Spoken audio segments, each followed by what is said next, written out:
Hi అండి, అందరికీ నమస్కారం. Welcome to Vijayalakshmi cooking and vlogs. ఈరోజు అయితే మనము పన్నీర్తో అలాగే స్వీట్ కార్న్తో మనమైతే పిజ్జా తయారు చేయబోతున్నాము. ఇంట్లోనే ఈజీగా ఇంట్లో ఉన్న వస్తువులతోనే ఈజీగా తయారు చేయబోతున్నాము. పిల్లలకు పెద్దలకు చాలా నచ్చుతుంది అనమాట. చాలా టేస్టీగా ఉంటుంది. పిజ్జా తయారీ విధానం అయితే చూసేయండి. ఒక కప్ అయితే గోధుమ పిండి వేసేసుకుందాం ఓ బౌలీలో.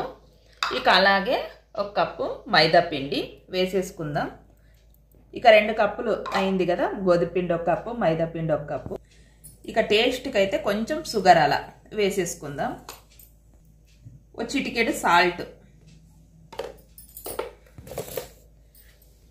బేకింగ్ పౌడరు 1 స్పూన్ అయితే వేసేసుకుందాం.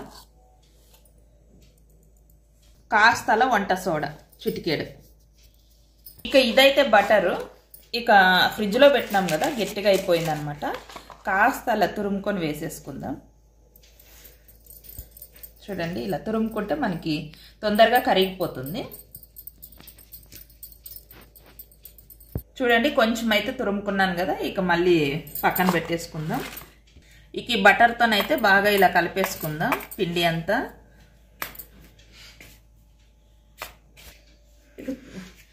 చూడండి, ఇలా రావాలి. ఇలా అనుకుంటే ఇలా రావాలి పిండి. బాగా స్మూత్గా కలిపేసుకోవాలి. బాగా కలుపుకున్నాం కదా. కప్పు పెరుగు అయితే వేసేసుకుందాం. బాగా కలిపేసుకుందాం ఒకసారి.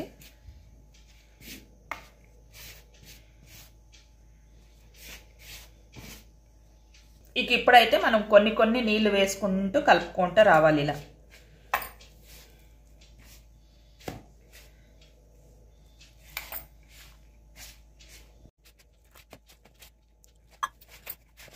అయిన తర్వాత కాస్త ఆయిల్ వేసుకొని కలుపుకోవాలి.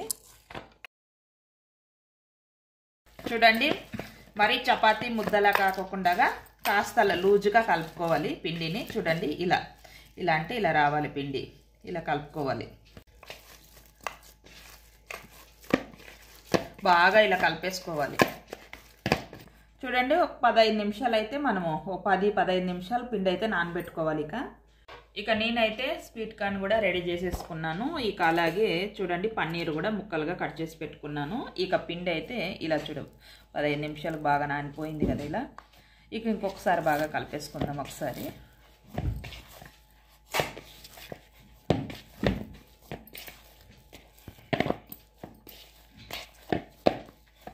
ఇదైతే ఓవెన్ ప్లేటు. కాస్త ఆయిల్ వేసేసి ఇలా అనుకోవాలి. చూడండి, నేనైతే ఒక ఇంత తీసుకున్నాను పిండి. ఇప్పుడైతే ఇలా పెట్టేసి కాస్త అలా చేతికి ఆయిల్ అంటించుకొని ఇలా ఒత్తేద్దాము. చూడండి, మొత్తం అప్లై చేసేసాం కదా ప్లేట్కి. లైట్గా ఇలా హోల్స్ అయితే పెట్టేసుకుందాము. ఇలా హోల్స్ పెట్టడం ద్వారా మనకి పిజ్జా అయితే బాగా ఉడుకుతుంది అనమాట. హోల్స్ అయితే పెట్టేసాం కదా. సాస్లు అయితే వేసేద్దాము. చిల్లీ సాస్ అయితే వేసేసుకుందాము. మీ ఇష్టం, అందాజు ప్రకారం వేసుకోండి. ఇంత అనేది ఏం లేదు. సాస్ వేసేసాం కదా. టమాటా సాస్ కూడా వేసేసుకుందాము. చూడండి, ఒకసారి రెండు ఇలా మిక్స్ చేసేసుకొని ఒకసారి బాగా ఇలా అప్లై చేసేసుకుందాం బాగా ఇలా. మనము ఇలా తీసేసుకొని ఇలా పెట్టేసుకుందాం. మరొకటి కూడా ఇలా పెట్టేసుకుందాం. ఆనియన్స్ అయితే పెట్టేద్దాము. అక్కడక్కడ కూడా పెట్టేసుకుందాం. స్వీట్ కార్న్ కూడా వేసేసుకుందాం.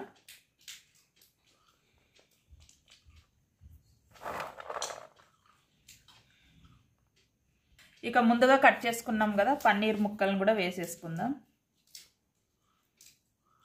చాలా అంటే చాలా బాగుంటుంది. అయితే మనము వేసుకొని అలాగే చీజ్ కూడా 2 పెట్టేసాం కదా. ఇప్పుడైతే మనం చిల్లీ ఫ్లేక్స్ వేసేసుకుందాం. ఇలా చేత్తో వేసుకుంటే బాగా అంతా ఇలా కలుస్తుంది అనమాట.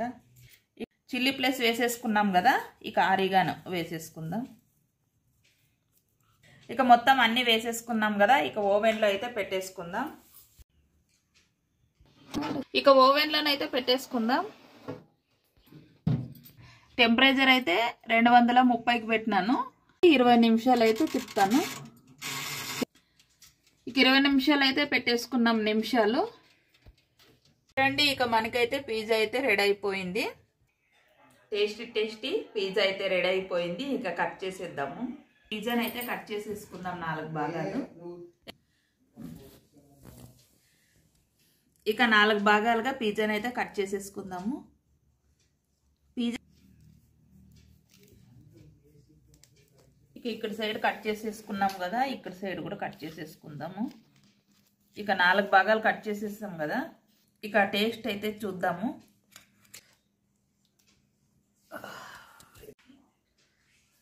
వేడివేడిగా అయితే ఉంది పిజ్జా. టేస్ట్ అయితే చూద్దాం ఎలా వచ్చింది అనేది.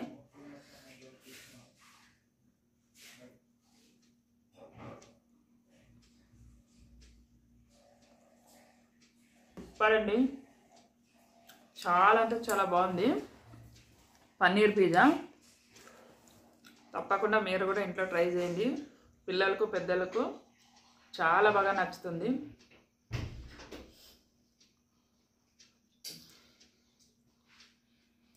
చాలా అంటే చాలా బాగుంది.